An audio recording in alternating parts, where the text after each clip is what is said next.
you guide me through it? Could you guide me through it? Yeah, I'm in the menu. Yep. Yep. Good evening, ladies and gentlemen, and welcome to tonight's Stadium Footy's Round 3 NPL Victoria match. Tonight, Melbourne Knights will be hosting Avondale FC. Coming shortly will be the lineups. Half time. Remember to grab your virtual Knights at the virtual Knights kiosk, and the club room is open for memberships. Yep, so channel 2 is found it. Channel 2 is channel 2, so you want me to change it, right? So this is audio output CH. I'm up in the wrong section.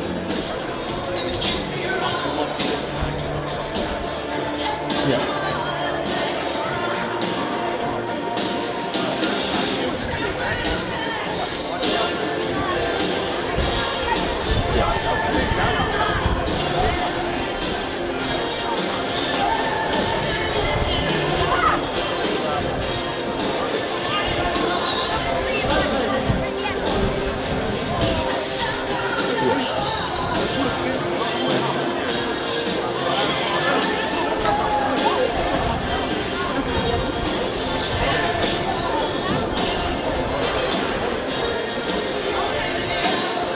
I'll take a photo and see.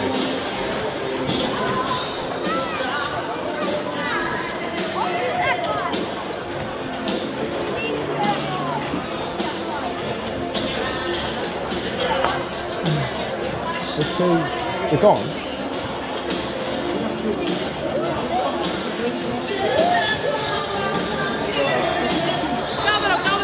I don't know where the fuck my work is like, 'cause it's not me. XA30.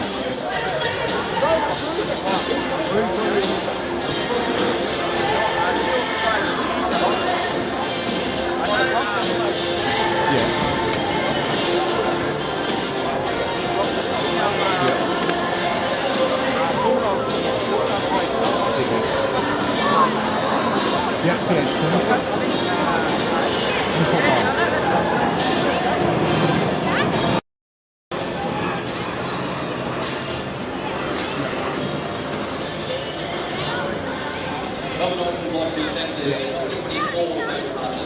CH1 is set to A, which is automatic, and CH2 is A, which is automatic. M is automatic. And then to 25%. Dan Croatia. Yes. Like Crow investment. Simon Crow's construction. Umbrella.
would like to acknowledge the recent passing of long-time supporter, Foundation member and member Mio Gavran.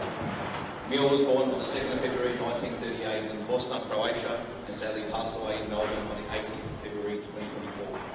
Foundation member Mio continued to support the club until the end, making his way up the stairs to his corporate box with his walking stick each and every game, while also attending pensioner lunches with his wife every Thursday in Melbourne, Croatia. A Foundation member, Mio began a family legacy with his sons and grandchildren all playing or coaching the club. A club man through and through, when family-friendly club championship played for 6 each late at nights. In 1990, it was Mio and his family hosting him in their family home, survived by wife Ilka, 2 children, Dragica and Jakob, son Tomislav, daughter-in-law Vanessa, grandchildren Christian, So this is chat now. Oliver, and great-grandchildren Ilka and Stefan. In the silence, honorary Christmas. 2. Yeah. Okay, doing that now. Yep.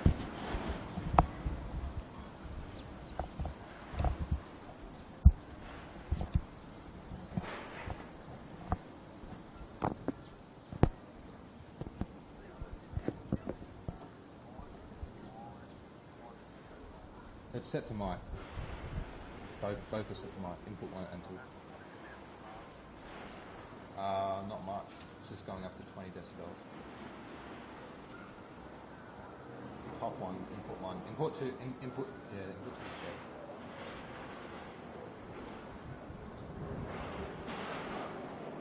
Yeah.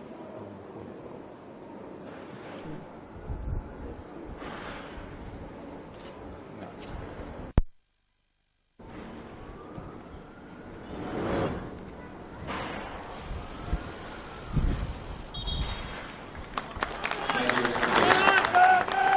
A minute's silence there to mark the passing of long-time Melbourne Knights member, foundation member of the football club here at Knight Stadium, Mio Gavran, who passed away on the 18th of February. We pass our condolences on to the Gavran family, survived by grandchildren and children who went on to play for this club, including Tommy Gavran, a name that many will be familiar with. But the football has to go on, and to that end, we kick off round 3 with quite the exciting clash here in Sunshine. 2 of last season's top 4 squaring off as Avondale, the reigning champions, travel to Knight Stadium to face off with one of the sides that they knocked out on that run to the title in the semi-final, Melbourne Knights. 2 teams who were at the pointy end of things last season. However, their start to the new campaign could scarcely be more contrasting. Ben Suri's Melbourne Knights side are 0 from 2 in his start to the permanent tenure, and they are looking to right the wrongs of last week's 3-1 defeat to the Port Melbourne Sharks. Meanwhile, for Avondale, Zoran Markovski's side, it is as you were in season 2024. 2 wins from 2 to start the campaign, but 4-3 win against Dandenong City, a 2-1 win against St Albans. A little bit more to those games than meets the eye. They were made to work for it, but they do still top the pops. They are still 100%, and to that end, Zoran Markovski names an unchanged lineup. Ben Suri, on the other hand, forced to make a few changes, 2 to be exact. Kieran Bramwell and Tom Werndl drop out of the 11. Jack Morton, one of the replacements, and it is a starting debut for the dual French and Moroccan citizen, Saif Eddine Saki, who is looking to repeat what he was able to do in pre-season at this ground and get on the score. Connor Knights in pre-season. Almost in readiness here at Knight Stadium. It should be a very exciting game in the midst under the night lights here in Sunshine. Lockie Flanagan on the call for NPL Victoria YouTube, and joined by one of my favourites on the commentary roster, the head coach of Altona East Phoenix, Craig Filer. Craig, great to have you for what should be a very exciting game. These two, even if they've been at different ends of the table at different parts up until last season, they usually run each other pretty tight. It's a bit of a a tense kind of matchup, Knights v Avondale. It is. Good evening, Lockie, and thanks for the warm welcome. Yes, as we know, this game is always geared to be a bit of a battle. I don't think be saying anything that's contrary. The teams don't like each other, so it's going to be a battle. They're always close games. They're not probably what we all think they are, but for very different reasons. Tonight it's going to be an interesting contest with Melbourne Knights needed to get something out of the start of this season. Definitely a response required in the opening 2 rounds of the season that have been a challenge. They haven't exactly been blown away, Melbourne Knights, in either of those games against South Melbourne and Port Melbourne, but I don't think after the high watermark they set for themselves under Ben Kahn last season that 0 from 2 was the start they had planned. Of course, for those not familiar, although you should hopefully be by now, the rich colours of Melbourne Knights. They are in the red. They'll attack the right screen in the first half. Avondale wearing their white chain strip today with the blue shorts. It should be an entertaining game. A rematch of one of the 2 semi-finals in 2023, which was a hotly contested game. Christian Trajczewski, Avondale's number 23 in the midfield, his 80th minute goal, the difference. I don't know if you remember that game, Craig, but it was a real tactical battle. There's a bit of space early doors for Yusuf Ahmed. Sian Cuba has sights of goal, and it's blocked at the first time of asking by a man who makes his first start of the season in Jack Morton, a former Melbourne Victory youth. Bit of a worry sight in the first couple of minutes. Tommy Semi, who's looks like he's playing up top. The last couple of games he's playing on the wing. Went down with a bit of an injury scare there, but he seems to be back on his feet. Certainly need him on the pitch tonight, that's for sure. Good to see him back up on his feet. Has scored against Avondale a few times before. First corner of the afternoon is whipped in. Well, it looked vicious off the boot, but in the end it's on the roof of the net, so an early reprieve for Melbourne Knights, who, interesting to see, Craig, have already made a couple of pretty big lineup changes. Tom Werndl, one of their 4 signings in the off-season, is already out of the starting 11. Yeah, look, I think for Ben it's obviously a fairly new squad. You know, last year they had Ben Kahn here, who got the club playing some beautiful football, back to probably where everybody wanted to see Melbourne Knights be. Unfortunately, he's now gone. Ben's come in and taken over the side now, and he's brought in his own players. But look, it takes time to gel and bed everything and find your real starting 11. So unfortunately for Tom, he's sat on the pine tonight. An opportunity for somebody else. And an opportunity potentially here for Avondale. Trajczewski knocking it forward to Kerr. A brace last week. And won't add to the tally this time. Yitte Towns, sights of goal, checks onto the right boot. Yitte Towns can't find clean passage through this Knights defence. Interested to see how Kerr goes today. A very impressive brace in that 2-1 win against St Albans last week, Craig.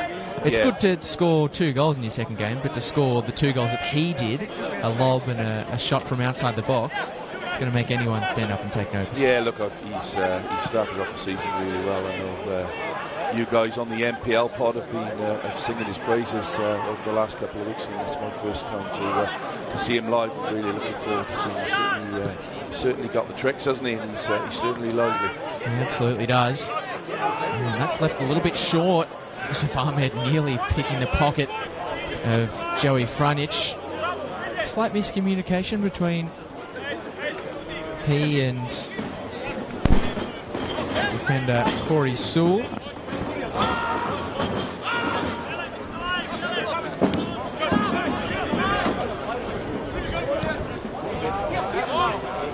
Avondale happy to keep knocking the ball around the deck. Here's their stock in trade. It's a nice pass through the lines to pick up Cuba, and now Yitte Towns, the man on the run, who, well, is in the shooting groove. Yitte Towns within rights to be celebrating tonight, bringing up quite the important milestone for Zoran Markovski's side. Avondale appearance in the NPL Victoria, number 150. So big congratulations to Yitte Towns, who is already the highest capped Avondale player in the NPL era. And now he's got a century and a half to show for it.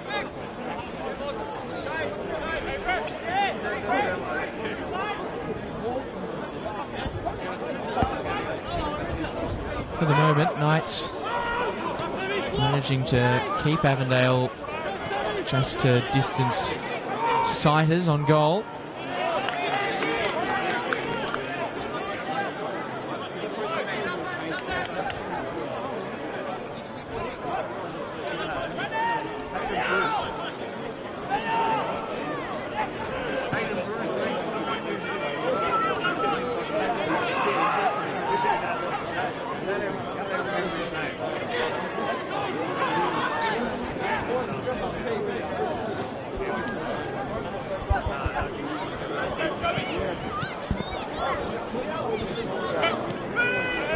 Knocked all the way back to former Avondale man Chris Oldfield. It's one of a number of people who are facing their former side tonight, not least Avondale captain Aidan Bryce, former captain of the Melbourne Knights, one of their leading all-time appearance makers. Is there any player in particular you're looking forward to seeing tonight, Craig? I'm just actually looking forward to seeing a really good game of football. Obviously, a few changes from both sides as the rain starts. Melbourne to Melbourne, it's 41 degrees one day, and now we've got rain coming sideways here at Knights Stadium. But yeah, just looking forward to a really good game of football, and want to see sort of Melbourne Knights now start to get some traction, and I'm sure it will. So we'll see how the game pans out. Yeah, well, even though it has been a difficult start to the season for them, there are extenuating circumstances. Of course, they lost Ivan Franjic. We saw him pre-game. He had a brief little chin wag. The hamstring injury is still keeping him out. Yeah, old age apparently. That's what he said. But no, Knights need him back of his experience, and still, even at a ripe old age, he still gets up and down and is still very, very effective. Yeah, Mohamed Sumayoro, one of the other players they are missing, but there is still plenty of quality out there. The likes of Gian Albano, Steve White, who's coming off the back of a very positive debut season in Victorian football. It's a good throw in the Albano direction. Hustling and bustling was Kalilu Kamara. No whistle from the referee today, Noah Langarak. To Chris Oldfield, a real veteran of Victorian football. Chris Oldfield. Avondale, Hugh Maltona, finding his home at the Knights this season, as he did in 2023. It's a good little interception from Jack Morton. A nice interplay, just generally speaking, from the Knights. Hoare couldn't return the favour to Steve White, but Noah Langarak does blow the whistle for a Melbourne Knights free kick. That was a nice bit of positive midfield play from the home side. Yeah, see a little the rondos that we do in training, everybody does in training, come to fruition there. Nice little 1 and 2 touch pass in the middle of the park. Started off quite well here, Knights. Here's a man we're looking forward to seeing tonight. Saif Eddin Saki cuts inside onto the left, scoops a ball, a speculator towards the Mixer Avondale defence. Had it covered, and they're going to get a bit of a payout. Free kick for a foul over the back from a Knights player, but really interested to see how Saif Saki goes in his first full start for Melbourne Knights. Of course, for those of you who are followers of the A-League, the brother of former Melbourne City player Hamza Saki has come across from Rivieres in Belgium, which sounds good. It does sound fantastic. I bet he's living this Melbourne summer weather as well, Lockie. So actually, it's good to see Tommy Semi play. Oh, and a speculative effort from, I think that was Anthony Dozell as Tom Manos, another former Knight of 43 appearances, watches it sail over his goal. In these conditions, there is a bit of wind about, there's some rain. You can do worse than something like that. Worth a go early doors, Lockie. And Avondale asking the question on the move here. Stefan Zinni checks onto the right. There was double coverage. He'll get a second chance, but just snatched at the shot in the end. It was always corkscrewing wide of goal.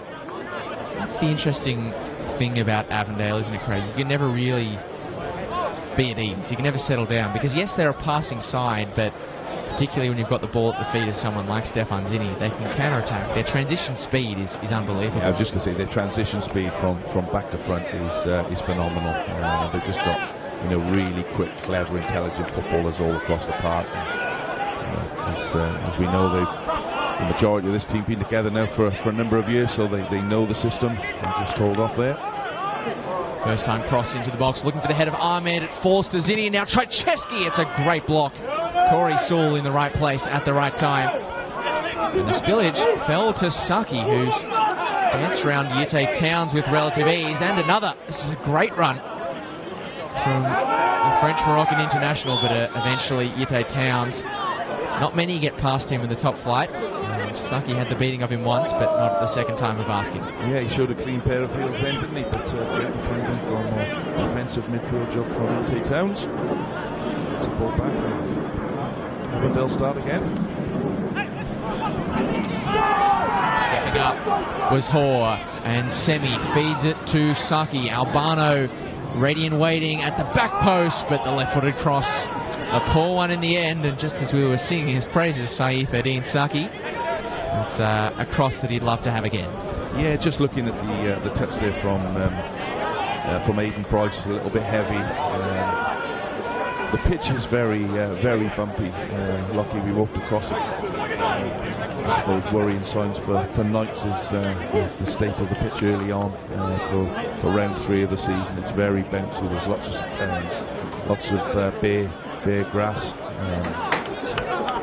So it's going to be certainly have to be on your toes for some of these touches, especially for Avondale who like to get the ball and ping it around.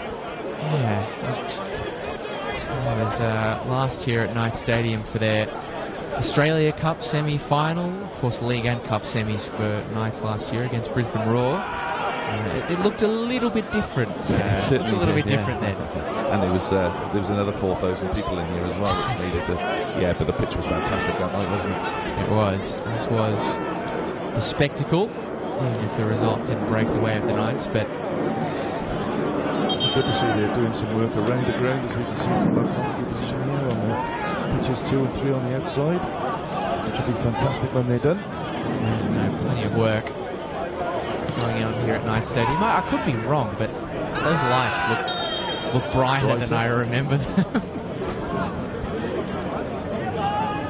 I hope I'm right, because they will become pretty important as the game goes on.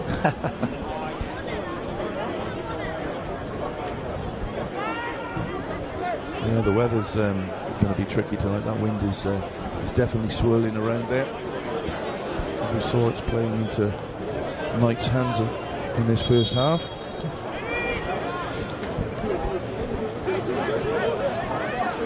So 13 minutes played here at Knight Stadium. Not much in the way of clear-cut chances, but a set piece here for the Knights, repelled, well, up but not away by Blake Carpenter, and still danger eventually cleared by Yusuf Ahmed. I thought that was contested well by Joey Frunjic, but Noah Langerak must have seen something he didn't like, and the booming long ball is a good one for Kerr, who lofts it over the top for Zinni. Great touch. Anyway, inside goes Stefan Zinni. Knights defence got across well to cover. Time and space for Ahmed, who, again, not the first time a shot from that sort of range has just been pulled, snatched at a little bit. I mean, Yusuf Ahmed, a player who can score good goals, but Maybe just rushed his way through that one, perhaps. Yeah, just looking at that then, Kirk possibly could have had a go 1v1 versus the defender there. Decided to cross it, which allowed Melbourne Knights to get back into position. Great first touch from Stefan Zimmy, but just allowed Melbourne Knights to get back behind the ball and snuffle down the attack that they had. Albano knocked it down for Duzel, and Anthony Duzel, I think, will be maybe a little bit unhappy with John Albano there. It was a bit of a hospital pass, and Duzel's gone into the book, and Avondale have won a free kick as a result. Yep, definite free kick. I think Avondale wanted the play, but the referee pulled it back and produced his first yellow card of the game.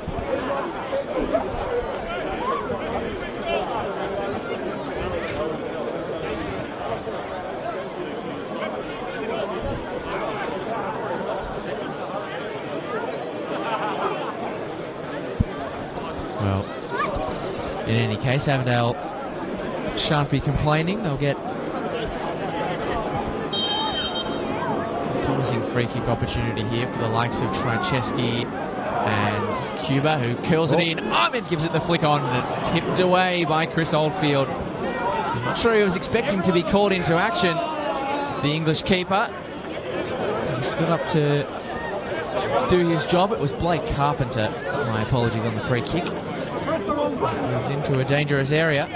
Yeah, great opportunity that, wasn't it? It's left unmarked, just didn't get a good connection on there from 4 metres out. Should be 1-0 to Avondale there. Just bounced perfectly into the lap of Yusuf Ahmed, who, well, any more convincing a touch than the one he delivered, and we would definitely be talking about the opening goal of the game. Absolutely. 100%. Should have put that one away. Well, Knights, they live to fight another day, but has that got the tails of Avondale up? It's certainly got the Knights sparked into action as they drive down the left through John Albano towards the byline, flicked into the box, pumped away by Aidan Bryce. Big season for John Albano this year, Lockie. Probably didn't live up to the expectations of what was expected from him last year. I think that depends on who you ask, Craig. I mean, if you're going purely off the stats, 11 goals, 7 assists last season for John Albano, which is a pretty good return, but Tommy Semi is offside. Just have to hold for a moment. The numbers are good, but I think John Albano, a player who at his best is devastating, and he can put together a series of really strong games, but sometimes it's... I think that's what I'm getting at. Does he sort of go missing sometimes and doesn't have that consistency in his game? Something to work on. No doubt he'll be an important part of this Knights side, and perhaps he's heard you, because he nearly came away with possession. And a nice through pass there. Carpenter. And he's bailed out by Sian Cuba, the former Altona Magic midfielder. Avondale in, not delaying whatsoever. Great pass from Ute Towns. Ahmed obliges, still it goes. Kerr! What a finish! Kerr is catching fire in NPL Victoria. 3 goals in 2 games, and there is yet to be a bad goal amongst the lot. Oh, that's a great finish. That's great play from Avondale, by the way, as well. Quick free kick just in front of us here. Some great movement, great ball into, and that's a wonderful finish across the goalkeeper with whip. Chris Oldfield, no chance for that. I heard you talking on the pod this week about who's a player that's going to get the first hat-trick in NPL Victoria. This guy's not going to be far away this season, I think, Lockie. Just looking at that angle on replay, finish. He had no right to finish that one from there. Oldfield had the near post covered. Everyone was expecting a cross. I was certainly expecting a cross. I don't know about the good folks at home, but Kerr didn't wait to sit around and ask questions. A rasping drive. Chris Oldfield well beaten.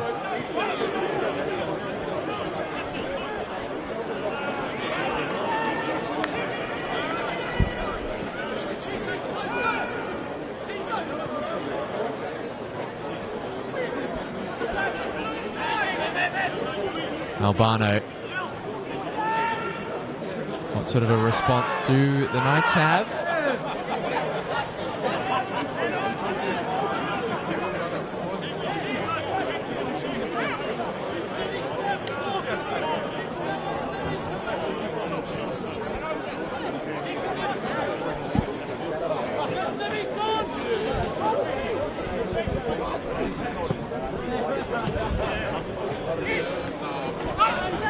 Pick up here though for Saki. What sort of a response do the Knights have? Oh, not much. They were well covered by Kalilu Kamara, who, along with the rest of the Avondale 11, makes his third consecutive start. The Knights at least haven't lost their energy despite going behind. And it'll be Steve White on corner duties.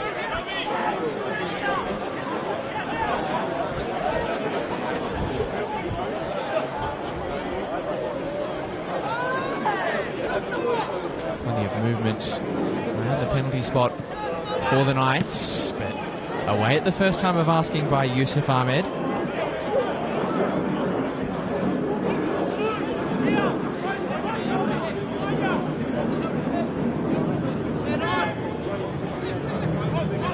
So to Saki, who's trying to wriggle his way past Blake Carpenter. It's an easier task than said than done. And Stefan Zinni is running him at one-man mission with Kerr in support. Zinni might not need him towards the byline. The cross takes a deflection. Avondale appeal for a penalty, but Noah Langerak unmoved. And we go on.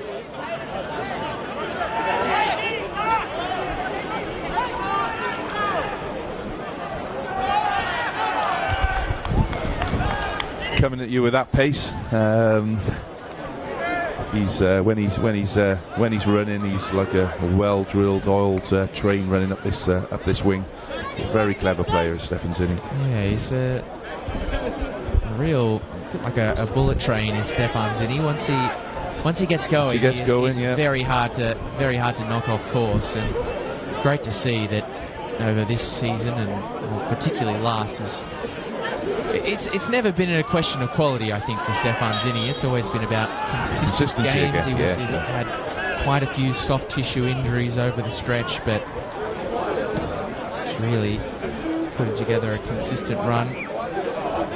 Well, as we know, they had a difficult season, didn't they, in 2022 with injuries, and John Corbiella came onto the scene last year, and they managed to keep everybody on the park for the majority of the game. And you know, when you keep your squad on the park fit and fresh, it's amazing what happens. Especially when your squad is as good as Avondale's is. It's knocked away by the Knights' defence. I mean, to put it in context, Stefan Zinni in season 2023, where he was a standout with 14 goals, played more games last season than the previous 3 seasons combined. Now, yes, there were some COVID-affected seasons in there, but there was still enough football to exceed a figure of 28 games played for the year. Yeah. Ite Towns finding plenty of the ball early. Like I say, some of the line-breaking passes through that midfield so far from Avondale have been... They're just very good. They're just very well... Like I said, they're an well-drilled machine that just keep doing the same thing over and over and over again, and it's credit to the group that they can continue to do what they do. Granted, they have a big squad, as quite rightly as you said, but the reason it's successful is because they do have a big squad, and everybody that comes in can do a job.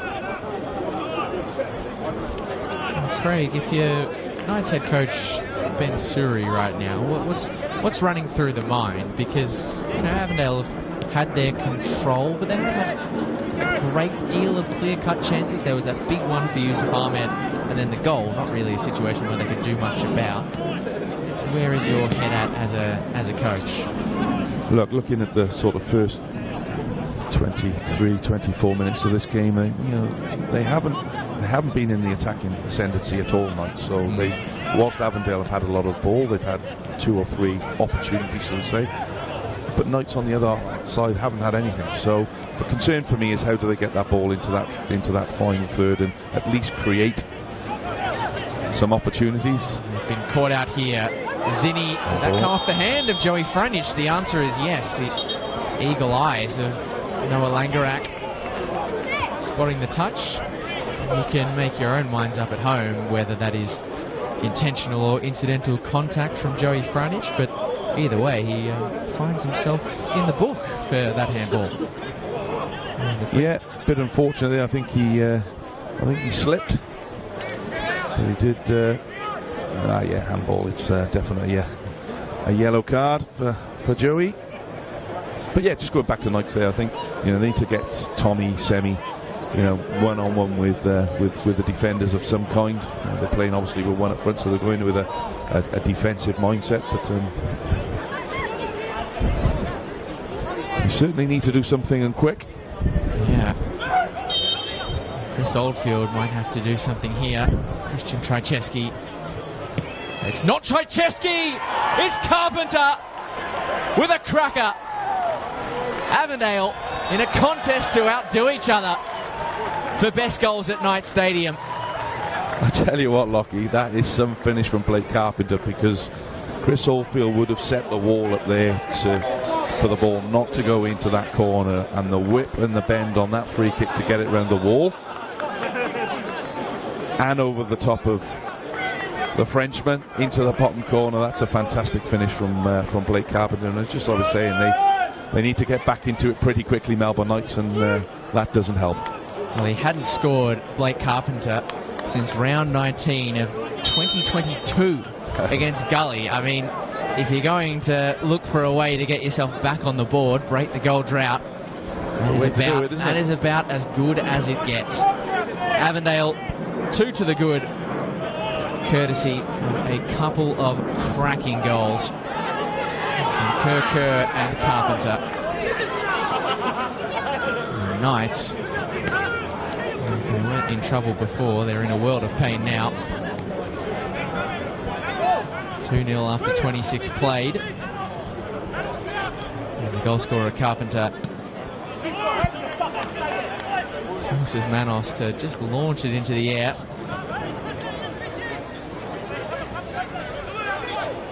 Mitchell with a good turn, but just offline with John Albano. It's a little bit of a strange one, that, Craig. He had two good options on his left, and in the end the pass was betwixt and between the both of them. But that probably sums up Melbourne Knights at the moment. Lockie, they're 0 from 2, as you said. Looking very likely at this stage, although it's still early days, that it could be 0 from 3. And I think 3 home games they've had, they just look as if they're maybe a little loss of confidence in there. Some of the balls that they're playing are a bit stray. And there's another one. But having said that, Avondale are closing them down very, very quickly and not giving them any time on the ball whatsoever.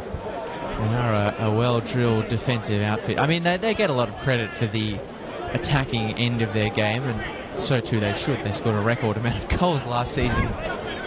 But it is not to say that they're just a team that outscores a shoddy defence. They are pretty on point at both ends. But whether it's been by Avondale's design or by Knights' disconnect, they have looked a little bit listless going forward. Avondale finding the going through that midfield third a little bit easy, but that's a good interception from Corey Sewell. To the feet of Joey Franich. Ball up the line is really a time buyer as much as anything. And Sewell just ran out of real estate, out of ideas. It's their movement as well from Avondale, Lockie, the way that they can just looking at as the ball's at the back here, looking to build up the midfielders, just finding those little pockets of space in between the lines, which is allowing them to get forward quickly. There we go, there's another one. And even despite overcooking the pass, Sion Cuba It's a hearty piece of applause from his teammates. They respect the idea. And they are continuing for that errant pass to look, as you said, Craig Filer, a well-drilled, well-oiled machine. It's a good turn, though, from Saki. You take Towns, just hesitated, and enough to collect the onrushing Saif Saki. Protests his innocence with the referee, but it's not going to change the decision. It's not going to change the opinion of the MCF below us. Yeah, probably just a little late with that one. There was nothing malicious in it. I think he was just a little late. You can't just keep talking! And the Knights take it short. They did have a tough run to start the campaign when the fixture list opened up. 3 finals teams to open 2024, but 0-3 will not be a good look. But they're going to have to conjure something here. This is better play. Saki, he's been the bright spark, and he's bought a yard, beautifully driving it into the box and whisked away by Yate Towns. And that's what they need more of, Melbourne Knights. Absolutely, yeah. This lad certainly seems to be the player, I think, that can cause them the problem. And if they can get it to him and he can beat the full-back, get that ball into the box, I think Melbourne Knights certainly had numbers in there then. Certainly got a bit of flair about him, Lockie, hasn't he? That's for sure. He, I think, faked the entirety of Knights Stadium out with that little shimmy. Certainly got the beating of Blake Carpenter. Zinni has found himself in a nice little pocket to drive at Joey Frunich. Just hesitated for a moment. Don't know whether it was just to try and catch out his defender, or he didn't like the runs on his right shoulder.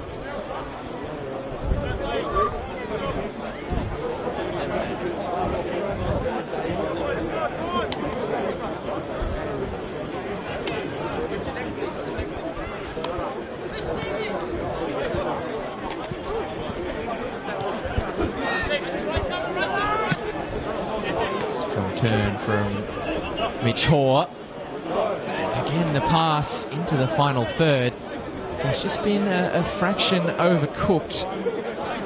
John Albano has found the going tricky early doors, but it's been as much a consequence of the midfield supply as much as it has been John Albano's performance. Yeah. Poor execution as well on the passes there, a bit rushed. Didn't probably need to play it quite as quickly as he did.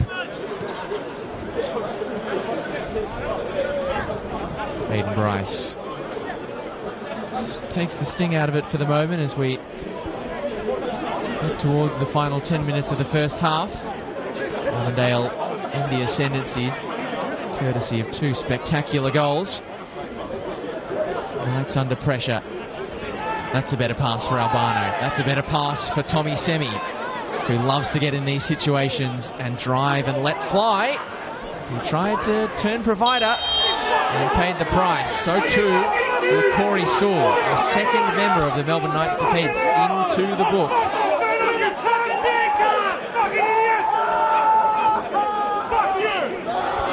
Yeah, locals not too happy about that decision. Just below us here, Lockie. We've got a number of players now, I think 4 total. 2 from either side. Right. Yeah. On yellow tickets. In fact, it might actually be 3 for the Knights. 1 for Avondale. Anthony Gazelle has picked himself up a booking as well. So a few Knights players walking the tightrope.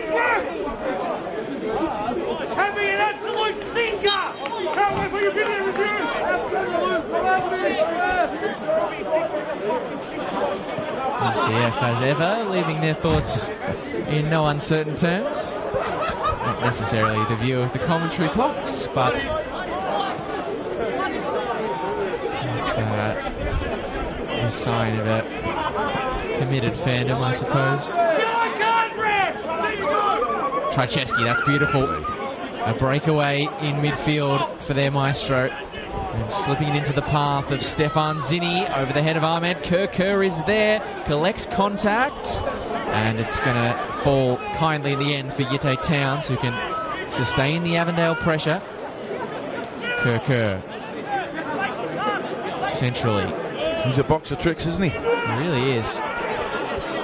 It's that movement into the middle that made him a handful last week. Trajewski couldn't get the beating of Joey Franich, who kept a cool head. Saki, every time he gets the ball, he wants to take it and take on. And that time he'll have to just content himself with a throw and nothing more. If nothing else, Saif Saki looks like a player who is going to try and make things happen every time he's on the football. Yeah, I think so. I think that's the outlet for Knights. If they can get him in on a 1v1, and I think he might cause a bit of damage. It's getting there is the problem for them at the moment. So their organisation from Avondale, when they lose the ball and getting back into a defensive shape, is very disciplined. Another hand here potentially. Avondale up in arms, and of course that was Anthony Drizel, the guilty party. And I think that's why Avondale were so vocal in their remonstrations, because Anthony Drizel is of course on a card. Yeah, Zocki Markowski's arms are going. He's not happy at all there, is he? No.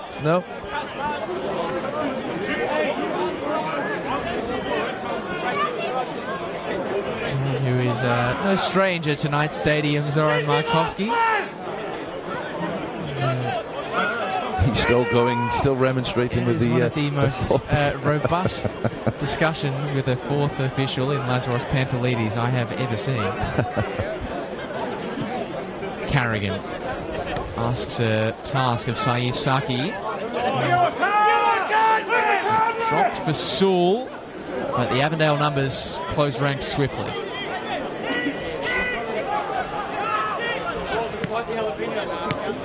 This feels like that midfield area in particular, Craig, is where the Knights are really finding the going tough right now. Yeah, they are. Like I said, their movement in the midfield from the 3 or 4, depending on who's in there, is they're just pulling them all over the shop in the middle of the park. And when Knights do get on the, just hold off there. Tommy Semi. This is better. Tommy Semi, sights of goal. This would be some way to announce yourself.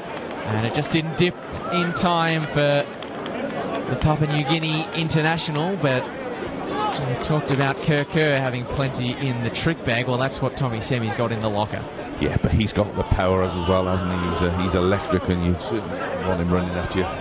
He is. We talk about steam trains. He is the ultimate steam train. he is the fridge, as the old NFL commentators, or the old NFL player on the United States. But he's a big lad, and he's certainly got power and pace. And I think the finish, I think the final product is what's missing in Tommy Semi. He shows really fantastic glimpses of a potential player there, and I think if he can start putting some of those chances that he has away, he's going to be a right handful.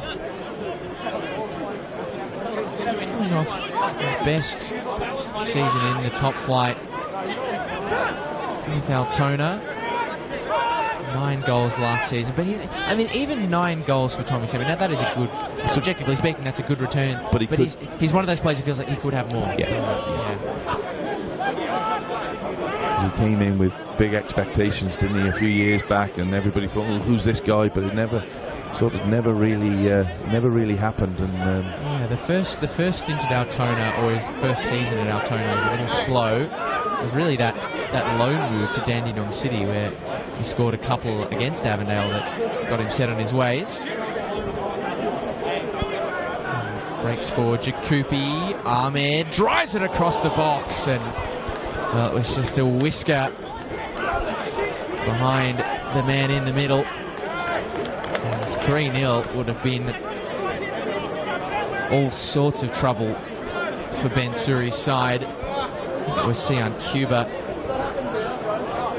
who was hoping to get on the end of that particular delivery. Yute Towns, he's been everywhere so far in this game. There's one free kick for his side. Of course, we've got another game happening not too far from this one, actually. Over at Green Gully Reserve, taking on the new boys Manningham United. Still 0-0 after 14 minutes over there.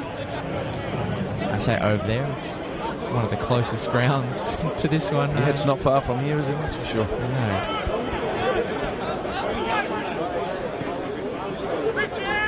There's Aidan Bryce.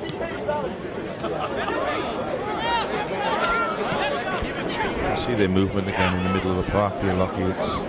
It's dragging Knights all over the place. And you've got so many players who are comfortable operating in different positions, like Yusuf Ahmed, a player who can drop really anywhere along that front three, but has played as a 10 as well if needed, and he does lead the line on the team sheet, but you see how often he drops into midfield and picks it up sort of in that half space in front of the defence. It's almost as if Zoki Markovsky said, right, this is the back four, you're the back four, figure out up the front, rest. you just do what you want. That's how it looks on you, but it's so pleasing to watch. But of course, you've got to be very disciplined in your roles to be able to play this style of football. That was a rare moment of ill discipline from Kerr, who gives the Knights a chance to breathe, because really from concession of the first goal, but for a few shots from Tommy Semi, they have been under the cosh a little bit. I think would that be fair to say, Craig? Well, I think that's probably a good way of putting it. It's going to be a tough team talk for Ben in the changing rooms. They've got to try and change something, but how do you do it against this, as we said, this well-drilled, oiled machine that just keeps going and going and going, doesn't it?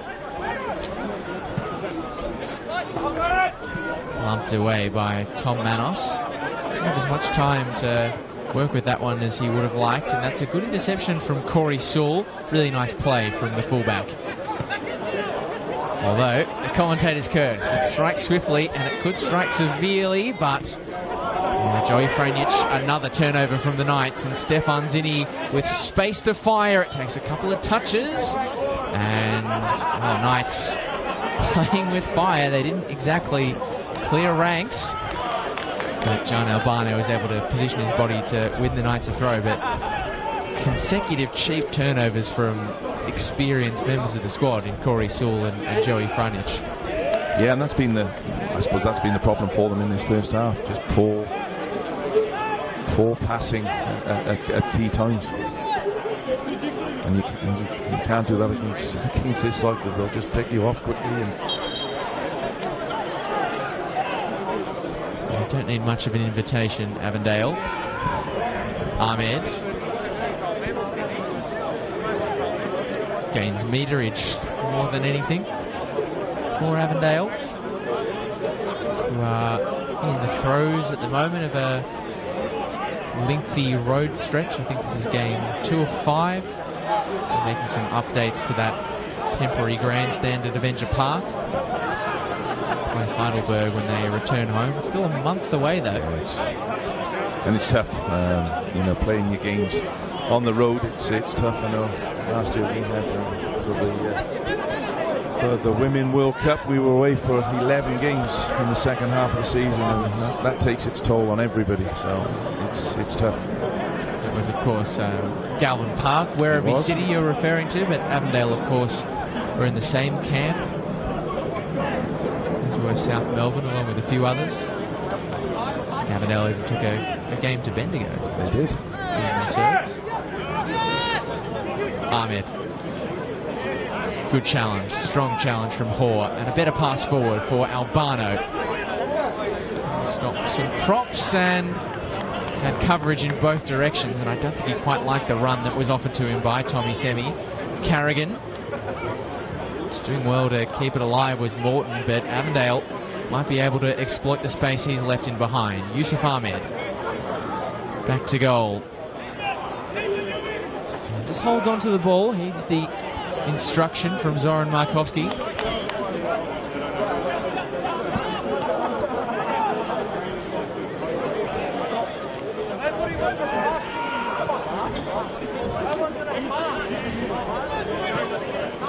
Back with Kalilu Kamara. One of the handful of players over the last few years that have a South Australian persuasion that Zoran Markowski has gotten his hands on. And no one's able to get his hands on Kalilu Kamara in the midfield. That was all too easy. Jakupi now scoops it into the box, and it's just over the head of Sian Cuba. It was almost Franco Baresi-esque at the back then, wasn't it? Oh, very tricky from Corey Sewell. It's good stuff in the end. Saki lost his footing, and that was unfortunate because for the ground giving way beneath his feet was easy on the eye. Albano with the intercepts. Cornow. And the back heel was too cute and clever from Saki, and I'll stop you if you've heard it before, Craig. The final third execution just left a little bit wanting for Melbourne Knights. Yeah, I think it is that final third issue that they have. Mentioned the run from Tommy Semi earlier on when Jean Albano had the ball, and there's too many sort of straight runs instead of perhaps making a bit more of an angle to be able to put the certainly in that final third they're really struggling to. Look, it's hard to break the defence down of Avondale. Again, they keep talking about it and sound like a broken record, but they just need to try something different, because if we don't try something different and you keep trying the same thing over and over again, expect a different result, it doesn't happen, does it?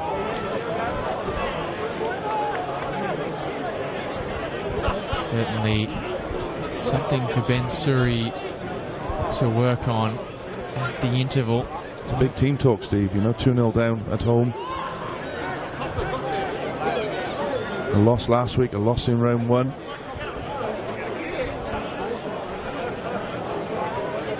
Storming down the barrel of a third straight. It will have to be a big second half. It's Tom Manos. Rolls the ball forward. Ahmed brings the first half to a close. The Avengers reminding everyone at Knight Stadium, A, why they're champions, and B, just how good of a champion they were. A controlling first half headlined by two stunning strikes. One from open play that opened the scoring. Kerr getting his third goal in 2 games. And Blake Carpenter from the free kick, not to be outdone, launched a superb curling effort past Chris Oldfield to make it 2 and leave Melbourne Knights and Ben Suri with some serious headaches going into the second half, Craig. Yeah, for Ben Suri it's going to be, as I said, a big team talk. Really needs to get into the players now. They're going to be low on confidence, that's for sure. But for Zoki Markowski, the train keeps rolling. Fantastic first half performance, dominant in every area of the field, and yeah, wouldn't be surprised if we see a few more goals in the second half. You can see the halftime stats: 10 shots to 2. Melbourne Knights with work to do. Whether or not they can mount a challenge, we'll find out in the second half. But here at the halftime interval, the opening 45 ends Avondale 2, Melbourne Knights 0.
Classic music fades down here at Knights Stadium.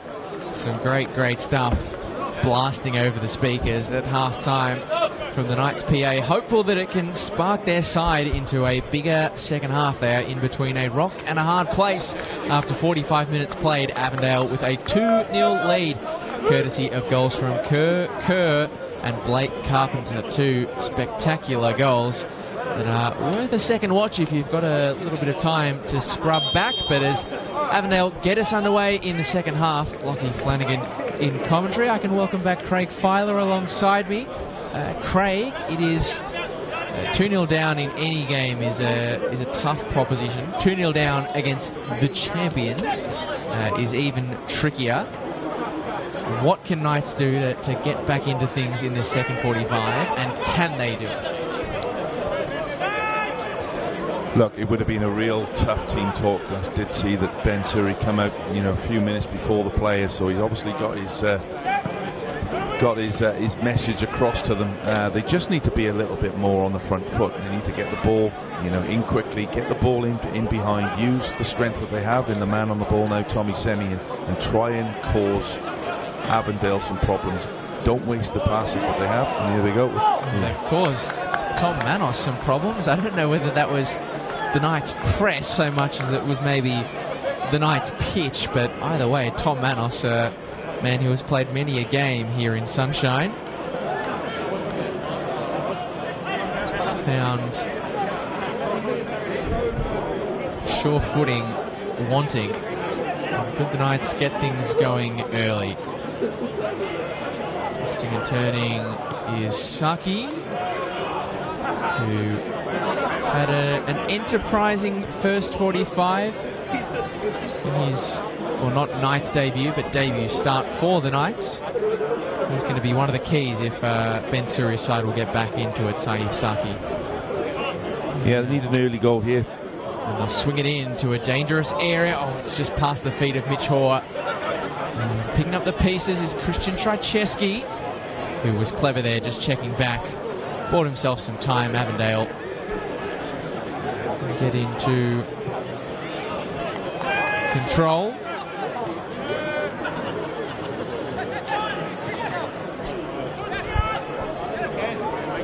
Kerr, who is catching some serious form early doors in NPL Victoria, and who's come across from Brisbane Raw Youth but made his name stunning many in NPL South Australia. Albano bustled off the ball, but won well by Morton. Albano, keep that in if he goes. That's going to be it's going to be a throw-in. Well, that sums up the sort of day that Knights have had in attack so far. Yeah, look, but it's a good start. They're certainly on the front foot in this early minutes of this second period. A little bit more pressure on the Knights back four, which is what they didn't do in that first period. Certainly making themselves mobile, getting things moving.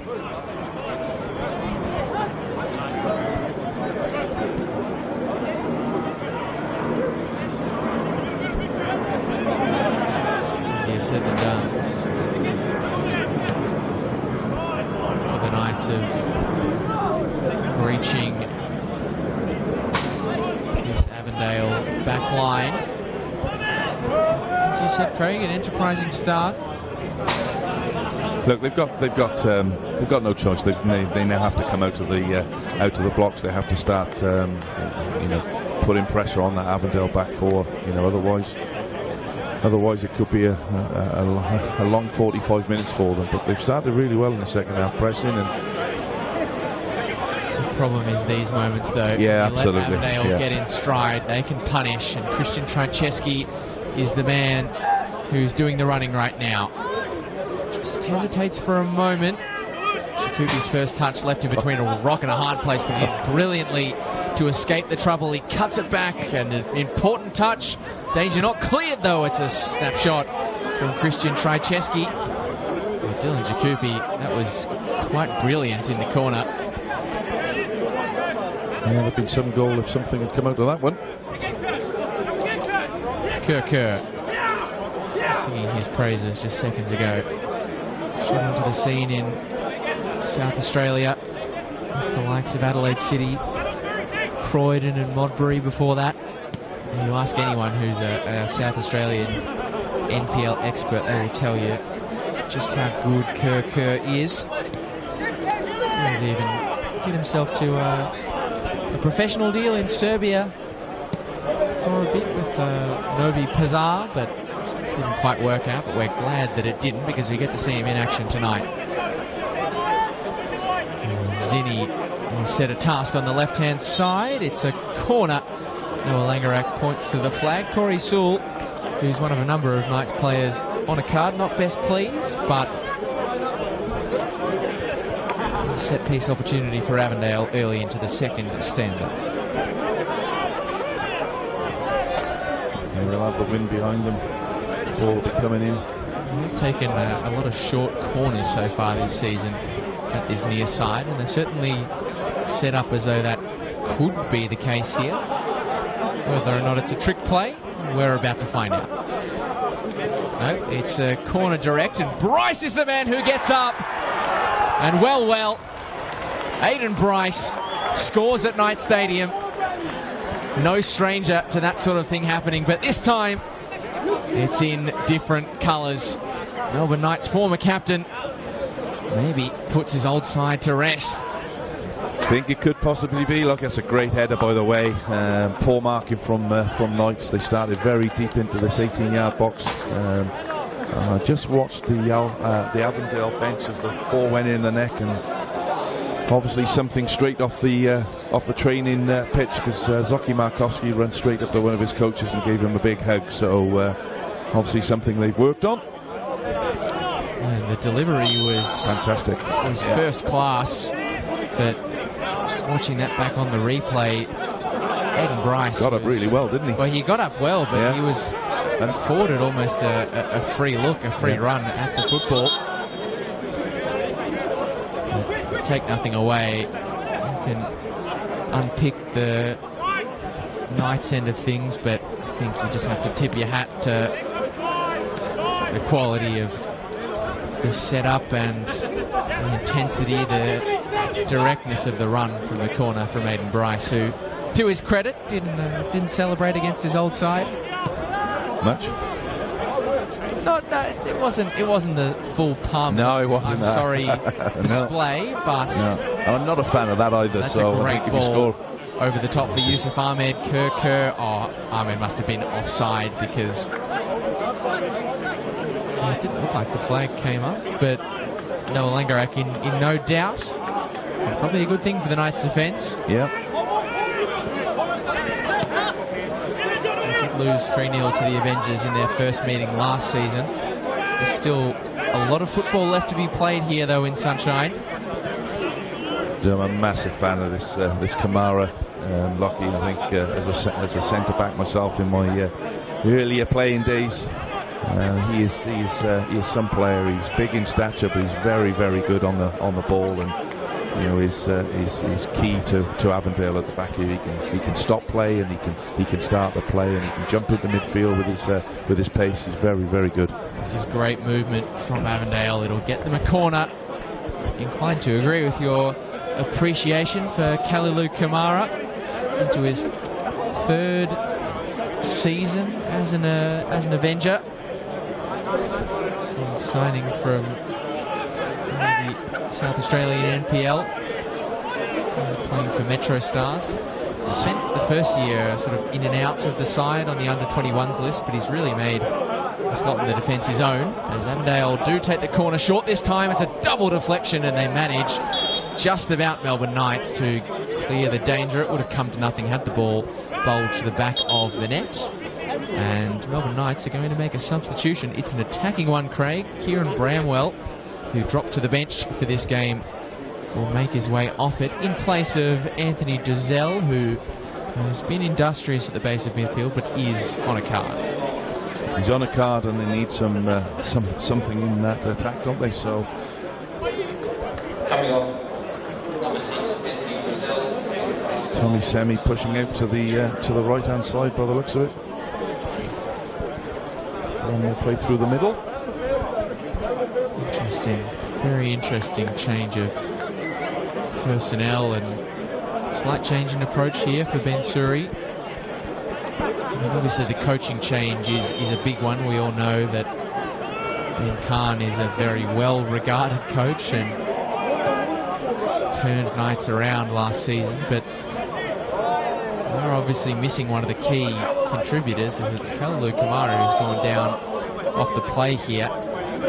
We'll see that shortly, but that 10 spot in attacking midfield, they had Luka Kolic really at such a young age last season, the Knights junior, dominate that position. He's in the Melbourne Victory Academy now.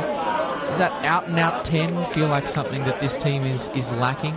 I've been talking a lot about the supply for the front three today. Look, number 10 is key in any football team, because they're the players that, you know, link up everything. You're right. College last year for someone so young was fantastic. It looks like Saki's gone into that 10 role in the second half here from the wing. Just a little bit of a change of formation, but yeah, you're right. Look, every good team has a quality 10 in there, don't they?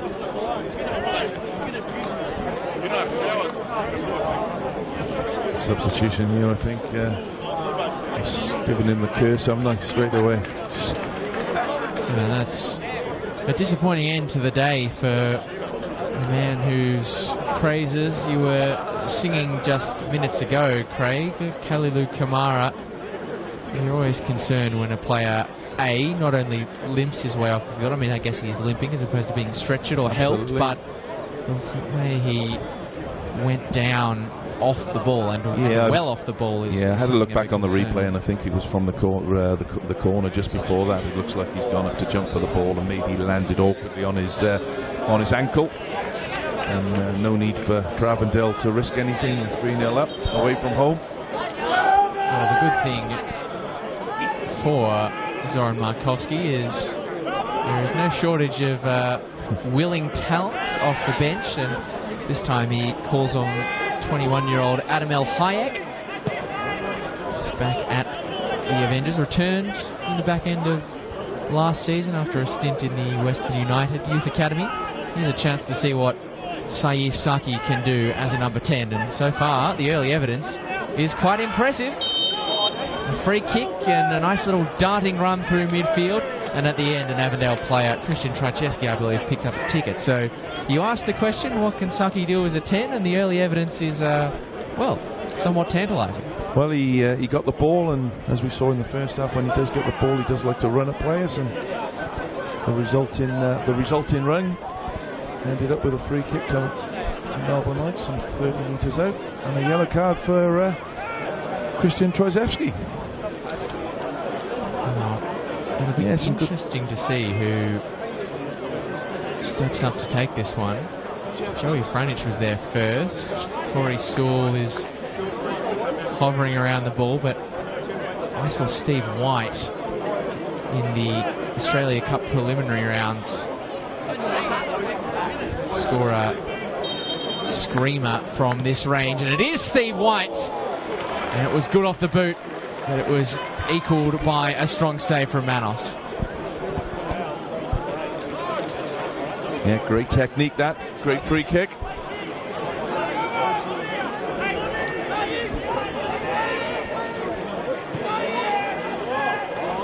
taken short for Saki, who buys a yard. Saki! Well, something to savour for the Knights. What a goal. What a way to open your account from Saif Saki. And that's got the Knights fans up off their feet. 3-1. And maybe, just maybe, it's game on in Sunshine. I tell you what, we've seen some goals tonight. That was probably the pick of them. I thought he'd actually lost the ball. His first touch wasn't brilliant. He managed to get the ball under control. He dropped the shoulder and he stuck it straight into the top left-hand corner. Goalkeeper Tom Manus had no chance with that one, and that's a fantastic strike. Well, his brother in his time in the A-League scored some outstanding goals for Melbourne City. And Saif Saki, the French-Moroccan national, shows that the apple doesn't fall far from the tree. And all of a sudden, the Knights, who found the going very tough, might be in trouble here again. Zinni stands it up in the middle. It's up but not clear. Oldfield will get it into his grateful arms. But just out of nowhere. That's a great strike. Out of nowhere, Melbourne Knights all of a sudden have reason to believe they are still back in the tail of the field, but that's a strike to boost anyone's confidence. Early contender for a goal of the week. NPL Victoria, fantastic strike. You could probably make the contender list all from three this of them, game. yeah, absolutely. Kerr and Carpenter with crackers at that end, and Saif Saki not to be outdone. He's running the game there for Knights, isn't he, in the middle of the park? And all of a sudden, that decision by Ben Suri to take Anthony Giselle out of the midfield and replace him with Saif Saki is looking a masterstroke. And they've just found their number 10. There's certainly some way to answer the question. They were looking for somebody who could sit in there and demand and develop play for them. They've certainly done that. They've started really well in the second half. If they get a second on the board quickly, it could be on for young and old, but they've got to keep Avondale at bay as well, and that is a task easier said than done, particularly when the Avengers, the champions, pick up another corner. Yeah, good run. Very intelligent, took it in the corner, just knocked it against the Knights defenders for a corner. Kerr and Blake Carpenter down for this one. Consensus will be an in-swinger again. Carpenter has been a menace all night with his set-piece deliveries. His dead ball has been on point. Can he conjure more magic? Yes, he can. It's off the crossbar, and eventually Chris Oldfield is able to produce a confident take, but every time Blake Carpenter has a dead ball to work with, it looks as though danger is nigh, and danger might be nigh here for Avondale. And at the end of things, well, Avondale thought they were getting a free kick for Yite Towns, who I thought might have been in trouble there. It's Yusuf Ahmed who I believe goes into the book from that particular passage. Yeah, and obviously unhappy with the decision of the referee. Just having a look at that on the replay here.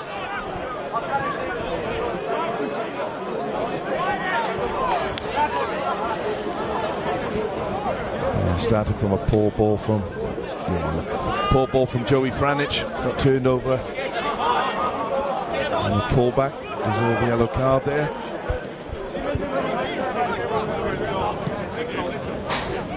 Into the air from Oldfield. Tommy Semi has had to go back a long way to try and keep that a live prospect for Melbourne Knights. We haven't had a win against Avondale FC for 963 days. It was at this ground back in season 2019. Two names that you might remember on the score sheet in a 2-0 win for Knights that day: Attila Offley and Hamish Watson, the Hammer.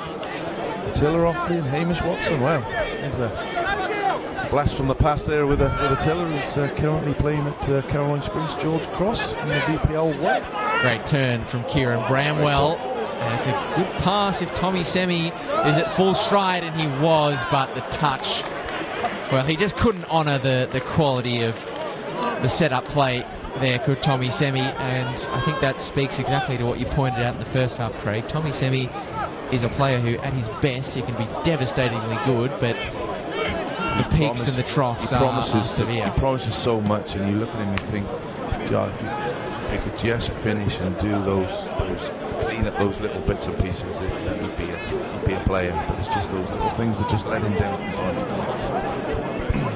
He's never going to drop his energy levels, give less than 110%, but sometimes that can, I guess, end up as overzealousness to occur. Very nearly turned into danger, but as is the case with a lot of these Avondale players, even when they turn into trouble, they're clever enough to find a way out. And they've got quite a few white shirts forward here as Stefan Zinni marches forward. It's Zinni! And it's always, well, it wasn't always away from goal. It took a touch on the way, a little deflection.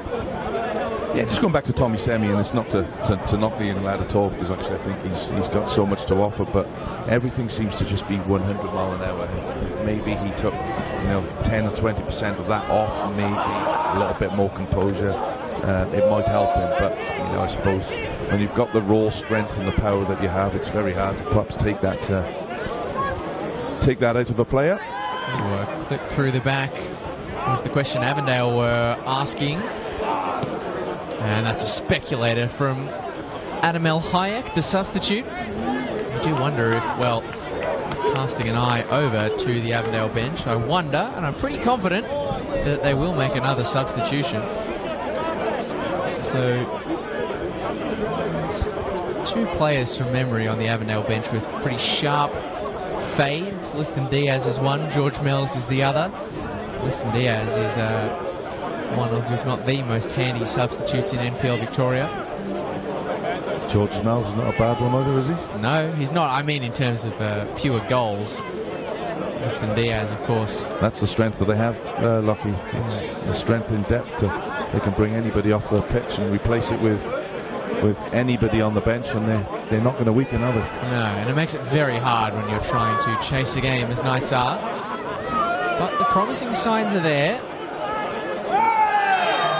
Tor rides a challenge and picks up a free kick. And we may well get to see that substitution. I'm 98% sure now that it is George Mills, and I think that is the logical choice for Zoran Markovski, just to replenish that midfield, which the movement of which the movement is so important. And it's Sian Cuba who leaves the field in place of the man we suspected, George Mills. Yeah, he'll add a little bit of stability in that middle of the park now, just to lock things in a little bit. And if ever you needed an exemplar, not that you did, you've seen plenty of their football tonight, of how strong, how deep the strength runs at Avondale. George Mills, a player who was a star, the leading light at Port Melbourne Sharks, is on the bench for this game and has been deputising for Sian Cuba to start the season. Yeah, it's the Man City of the NPL, isn't it?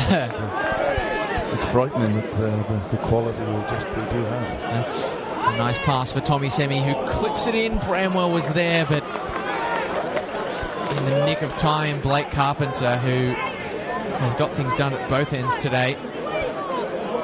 Important touch, that one. Yeah, some of those diagonal balls from the Knights just starting to catch out the fullbacks of Avondale. Not seen too many set pieces from them. The Knights, what can they conjure here? It's towards the near post, and they'll get a second look through Steve White.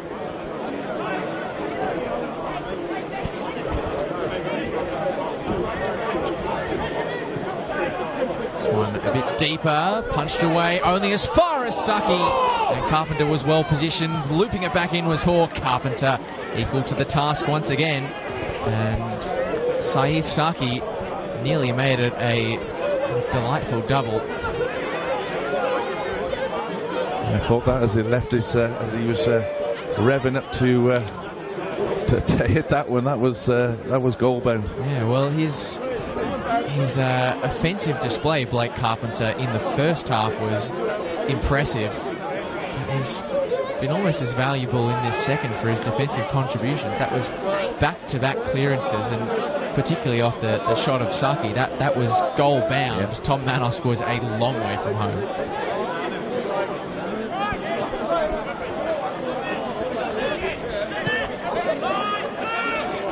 It's just having a little spell at the moment.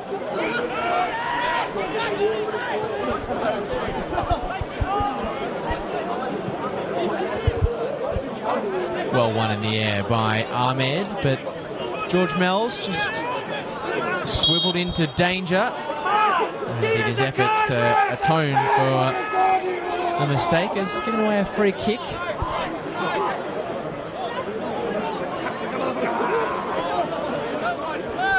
George Mells perhaps just coming up to the speed of the game as that's looped in behind nicely for Kieran Bramwell, who read the ball best, and it's struck by Gian Albano, who was providing support. Knights appeal for a handball.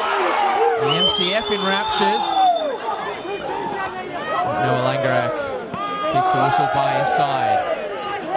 They've got the fans Up and about on their side. Unfortunately, it came to naught that time around. Trajceski, Mells, full customer to Ahmed, who breaks onto the left. Yusuf Ahmed, it's spilled by Oldfield, but is able to retrieve it the second time of asking. Christian Trajceski was ready to play the role of the crumbing forward and knock that home. Certainly a lot to like for the Knights in this second half.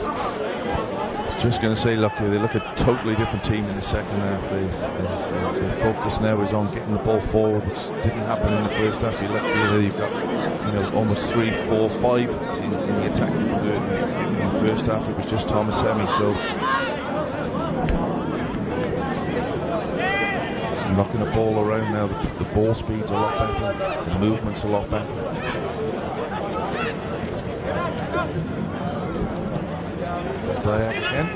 Diagonal well controlled by Gian Albano. Jack Morton pushes on.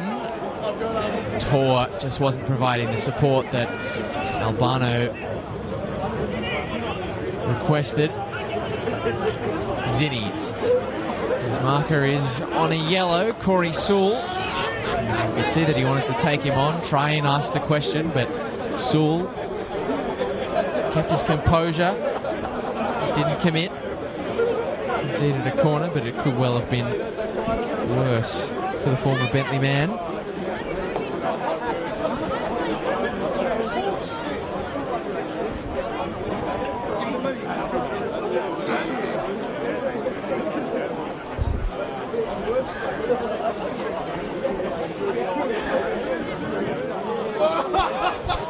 It's a poor corner from Avondale, probably the worst of the night. Still they keep the ball in possession. Jakupi. The players making the run were offside. So many numbers behind the ball. Albano will do well to find a route out. And for now, they have to keep it tight, keep it short. Ben Carrigan. Big Dag coming out. Saw Tommy Semi in some space on that far side. I thought the Dag was on again. Eventually they're forced to go long. Jakupi and Albano contest. Jakupi wins out, legally so. Mells. George Mells, former Southampton youth, much like a player who is really getting things done in his first few games in NPL Victoria in Lloyd Isgrove. He wasn't just a youth player, he made a Premier League appearance, but scoring incredible goals out at Hume City. And here's another man who scored some incredible goals early on in his life in Victorian football. Kerr asking the question of the Knights' defence. Still going Kerr. And now Yitte Towns. Knights have made themselves really compact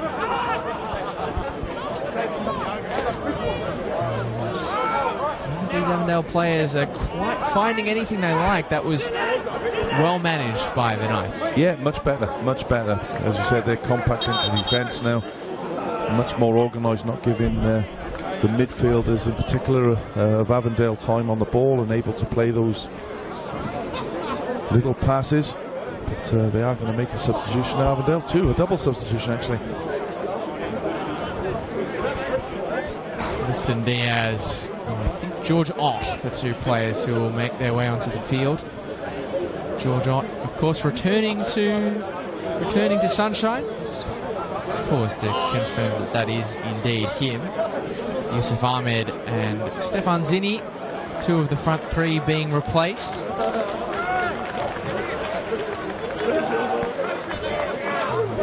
Yusuf Ahmed, especially a well-earned rest. So much mobility in that front three. You can understand why Zoran Markowski felt like he needed to just inject some more energy in there. Confirming it is George Ott's return to Knights Stadium, the side who gave him his start in Victorian football after signing across from Wellington. Scored on his debut against the Greens after about all of 30 seconds. Scored on his home debut here against St Albans too, so be hoping that that's a trend line that continues as he returns to Sunshine. Yeah, a little change of formation in the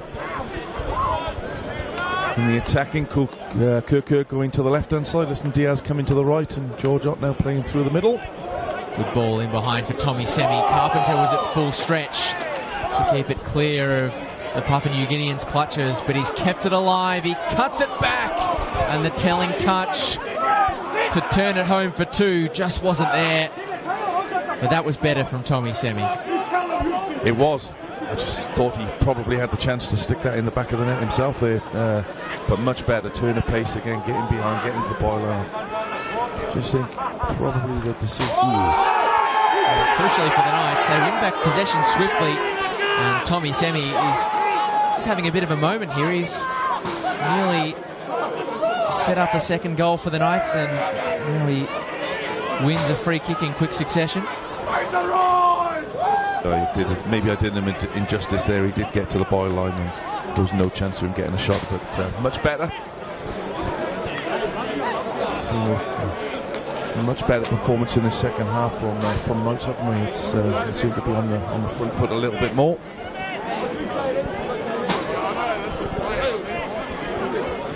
Into the final 15 minutes at Knights Stadium, stoppage time notwithstanding. The Knights were 3-0 down. Can they pull another back? The header is just off target. It was Joey Franich who attempted to flick that in the back of the net. Tom Manos not called into action. They're continuing to ask the question, as they are still 2 goals behind. You'd have to get that second sooner rather than later. But the signs are there that they could do it. It'll be an interesting 20 minutes or so if they do get that second goal. And they're going to need more from the man who we just saw knock it away a few passes earlier, Gian Albano.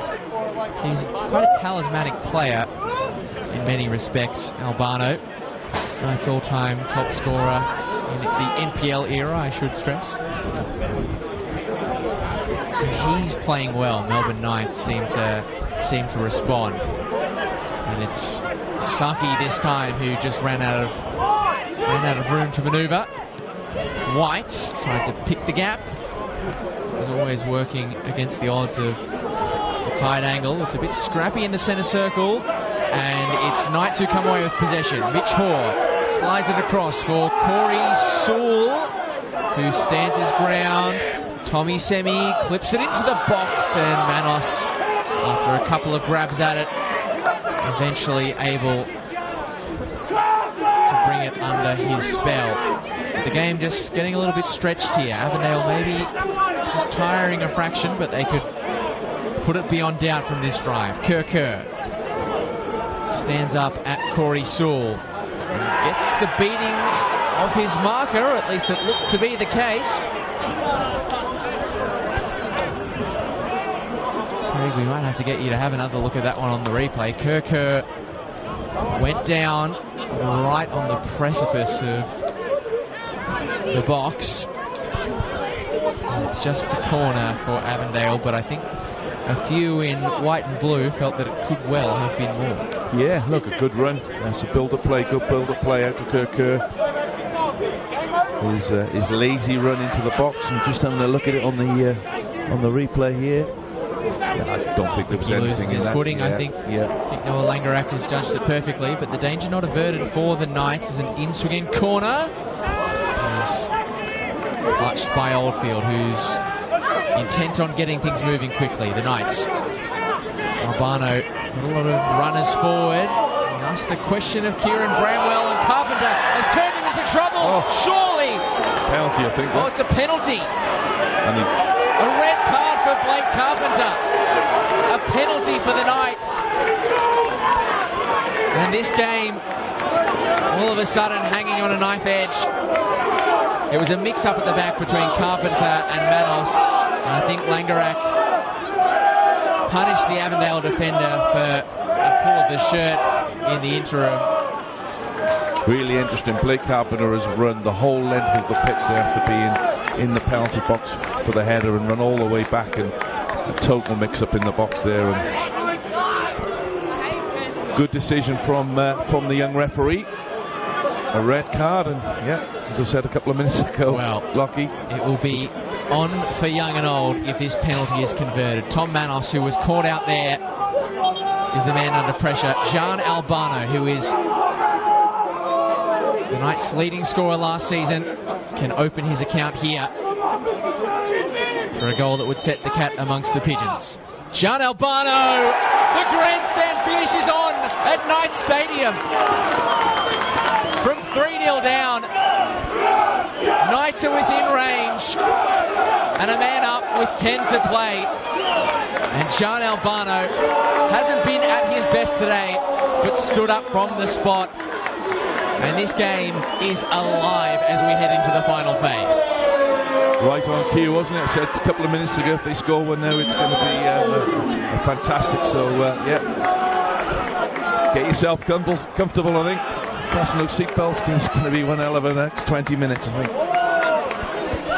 And Tommy Semi is in the groove now, making himself a real handful.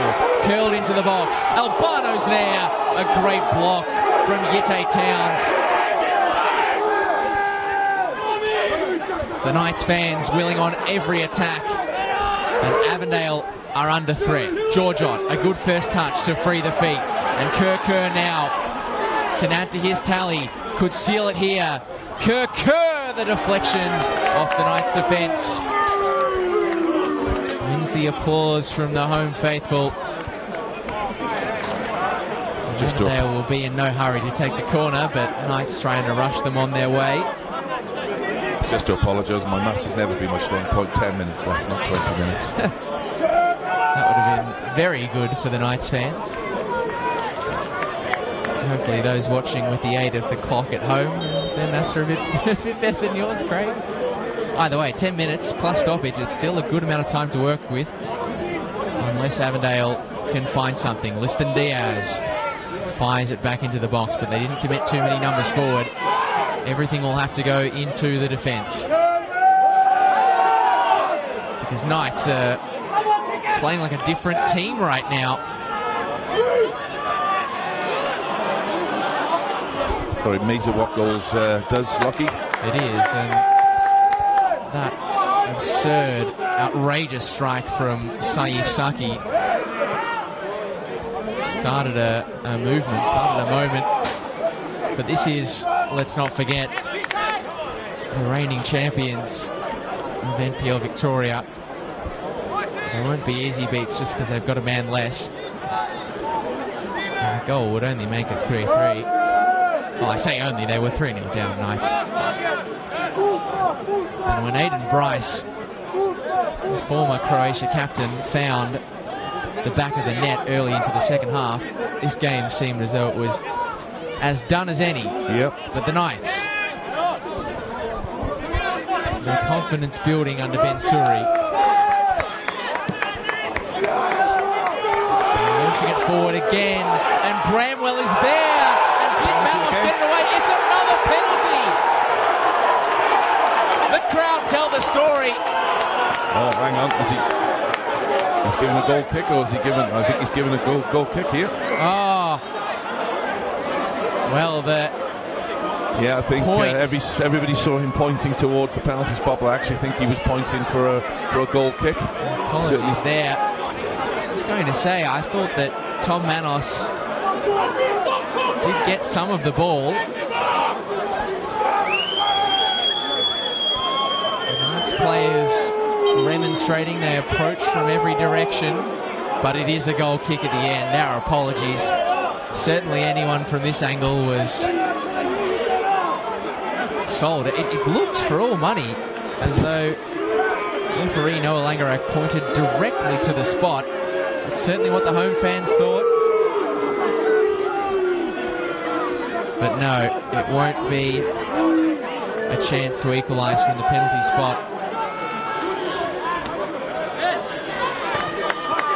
It's the way that he stooped down, Noah Langerak, and pointed in that direction. Ultimately, it's the referee's call, and I think it's probably the right one, in all fairness. Thomas Manos runs straight to him, as if to say, I got the ball. I think for what it's worth, Manos did get a piece of it. So that was why I was a bit surprised to see it called as a penalty. But the point, the sell from Noah Langerak, it had everyone on this side of the ground confused. But the good thing for Knights is hope is not lost, as they're continuing to press their case. Steve White. And Jack Morton now. It was a well-intentioned ball, but the execution was just a bit hot and heavy in the Mitch Hoare direction. Well, we saw, didn't we, a couple of weeks ago when Dundee City played Avondale, that Dundee City got back into the game, and when they put the pressure on Avondale, they managed to get some success. That's certainly what Melbourne Knights have done in this second half. They've been on the front foot, they've put them under pressure, they haven't allowed the midfield to get on the ball and dictate the game as they did in the second half, and they look a far, far better side in the second period.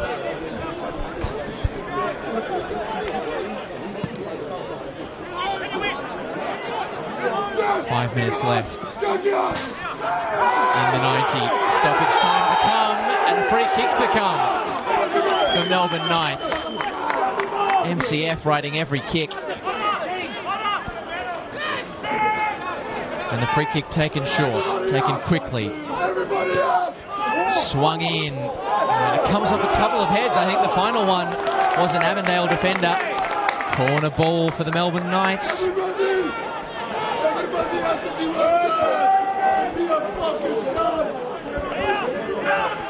And we've heard the noise from Knight Stadium for 3-1, for 3-2. I can only imagine what it will sound like if 3-3 does arrive. Avondale under pressure as the corner comes in. Poor contested. And Albano did enough to win back possession for the hosts. There was pressure up to that point, and that poor touch had been unrelenting. And they're going to add another element of energy into proceedings here. One of their youth prospects, John Mabok, the 19-year-old, who came on as an 87th minute substitute last week. Appears in the 88th this. And he's already doubled his amount of appearances from last season. This is a great run from Saki, who again appealed for contact, a free kick on a tight area with the penalty box. And as you said earlier, Craig, you can't help but think back to that late flurry from Dandenong City in the opening round, and the Knights will be able to do something similar. Albano, does he have in the locker? Mells, his header falls into the path of Mitch Hoare, who was robbed of possession by Dylan Jacoupy. Winston Diaz, a good first touch. Couldn't find his teammate on the second, but George Ott was clever. And Winston Diaz will Battle for the ball with Corey Sewell, who just left the pass a bit short. Mitch Hoare knocks it down nicely for Mabok. It can be the teenager, the hero in this game. Who will step up? Could it be Tommy Semi? He wheels around, well judged by Kerr. South Australian product standing up to do his job at the opposite end. You can't help but think back South Australians who have come across and hit their straps as attackers to another South Australian product who came across to Avondale and played for the Knights in, of course, Elvis Cam Sober. It's the kind of player that springs to mind. This is really impressive from the man we're talking about. It's both attackers who have played for Avondale, come across from SA, and showing real promise early doors. And of course, we all know how it ended for Elvis. Yeah, absolutely. Look, I think just looking at this second half, I think what it does. I think it just shows that Avondale can be got at if you take the game to them as Knights have. Yes, they granted for the last 8 or 9 minutes or so they've been down to 10 men, but they've been a far better side in the second half, taking the ball the game to Avondale, as Dandy City did in the final minutes of the game a few weeks ago. So something for clubs to maybe think of. The game's not dead. Sewell back onto the left, scoops it into the box. Bramwell, first touch was heavy, the leg was outstretched, and a wave of the arms from Noah Langerak, who has had plenty to do in this second half. Myers Knights, another penalty appeal, but 5 minutes of stoppage. I think it's a good amount for the Knights. To be fair to Noah Langerak, he's been on top of everything today. His positioning has been very, very good.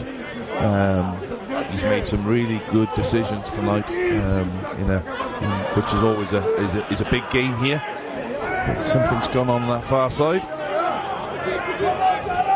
So Noah Langerak is going over to have a chat with his linesman here. That's Daniel Isaac on the far side. Now, what I did notice in build-up play there, Craig, was that there was a second ball on the pitch. I wonder if this might have something to do with how that ball got onto the pitch, or whether it's something else, but either way, the end result is a red card for Zoran Markovski. Oh, well. So, Avondale have lost a player from their outfield. Now they lose their coach. He's off to the sheds to join his fullback Blake Carpenter. I don't know what exactly it is. Maybe it was words exchanged between coach and ref. But I saw a second ball on the pitch, Craig. I can't help but wonder if Zoran Markovski, in an effort to deny Knights' movement and a potential counter-attack, threw a ball onto the pitch. It'll be one to review on the Zapruder film, and the time will be added on to stoppage. Those Knights could really give Avondale a sucker punch now. Get another set piece. Avondale are feeling the heat at the moment.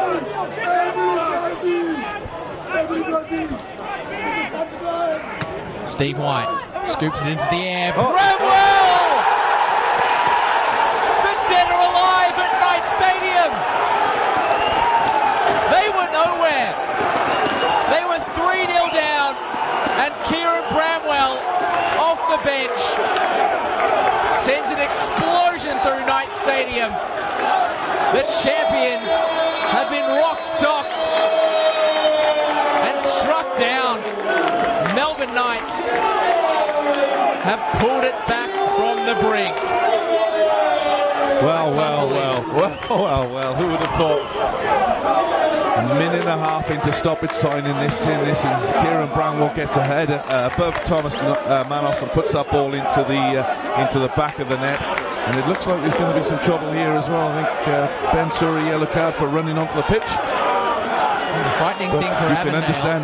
You can understand his reasons. The frightening thing for Avondale, who are a man down, a coach down, and reeling at the moment.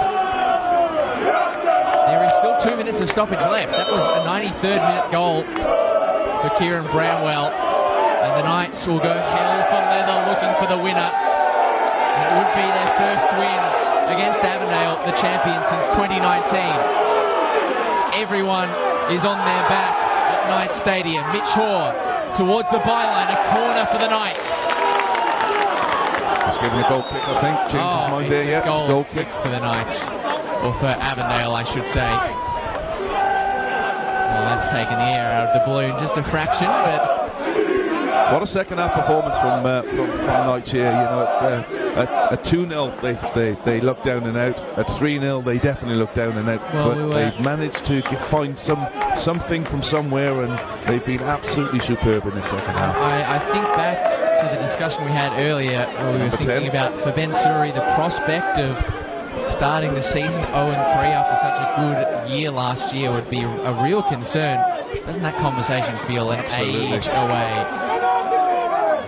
Is there time for more drama? And Avondale look shocked. They've been under pressure in the second half. As I said earlier on, I think it's an opportunity for other teams. If they put the pressure on this Avondale, maybe they're not as robust and indestructible as we perhaps think they are. A challenge laid down to the champions. Semi, another free kick for the Knights. Surely not. As good as gold. And there can't be much time left, of course. There was stoppage added in for the sending off for Zoran Markovski. We're into OT here. The Croatia chants are ringing through Knights Stadium before the free kick has even been delivered. It may well ride in this. It's in the Bramwell direction, nodded across goal, and it comes off the arm of Kieran Bramwell, who will end the game as the saviour. He will end the game as the saviour. Well, what a game we've had here at Knights Stadium. Avondale FC with 3 goals to the good. They've had a red card after the full-time whistle. Just in the middle. And it's still being sorted out here. But let's not let the end to proceedings on the pitch take away from what a brilliant contest this has been. In the 50th minute, Avondale were 3-0 to the good. Melbourne Knights captain, a former Melbourne Knights captain, current captain of Avondale, put his side in control, rubbed salt into the wounds against his old team, and everyone thought that was the job done for the champions. But the game pivoted on a sensational goal, the debut goals in NPL Victoria for Saif Saki. And from there, slowly but surely, Melbourne Knights found their feet, but the job was still there to be done. It was aided by a penalty from John Albano, a red card for Blake Carpenter, a send-off for Zoran Markovski, and then in the 93rd minute, a looping header from Kieran Bramwell pulled Melbourne Knights back from the brink for a result that will see the points split at Knights Stadium, but it will feel like a first win of Ben Suri's permanent tenure as head coach. I'm absolutely gobsmacked with the way that second. We spoke. You asked me at just before the half time what was going to happen. Ben Suri had a massive team talk in there. He changed the formation. He put Saki in as the number 10. He put Tommy Semi out wide. And the performance from Knights in the second half, they didn't allow, as I said earlier on, they didn't allow Avondale any time on the ball. They were in their faces. They managed to get some turnovers, and really good performance from them. And in the end, a fair result based on the second half, and that will give these guys a lot of confidence. As you said, going into losing this game and being 0-3, this now gives them a real sense of confidence going into the next game. Melbourne Croatia fans on the broadcast side and now on the grandstand side give their team a very well-earned round of applause.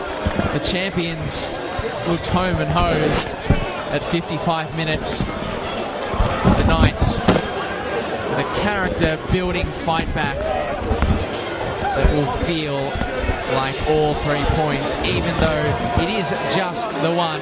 At the end of a twisting, turning 90, it's been a real thrill to have you join us for it on the NPL Victoria YouTube page. Thank you for your company wherever you are listening in from, watching on from. We hope you've enjoyed it just as much as we have in the commentary booth. As Melbourne Knights leave to a round of applause, we'll end it here in the booth. For the final time here at Knight Stadium, it ends Melbourne Knights 3, Avondale 3.